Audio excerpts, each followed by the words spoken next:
Let's start the rock cycle with molten rock, magma, or lava. When molten rock cools and solidifies, it forms an igneous rock. Through the process of weathering, the igneous rock is broken down into smaller and smaller pieces, which are then transported via the process of erosion.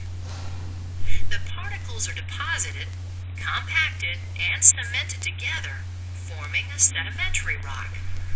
If the sedimentary rock is buried, it can undergo heat and pressure, altering the rock into a metamorphic rock.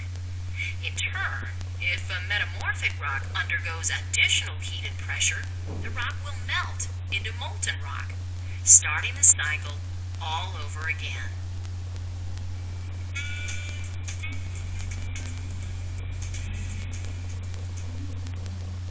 In nature, the rock cycle is not quite as simple and straightforward as we just discussed. For example, igneous rocks don't always become sedimentary rocks. If placed under heat and pressure, igneous rocks can become metamorphic rocks, and they may be remelted into magma and harden into igneous rocks again. Metamorphic rocks can also be broken down by weathering and eventually form sedimentary rocks.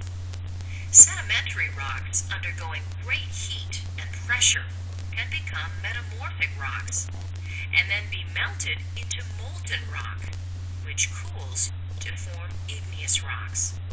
Or sedimentary rocks may be broken down via weathering into particles which will form new sedimentary rocks later on.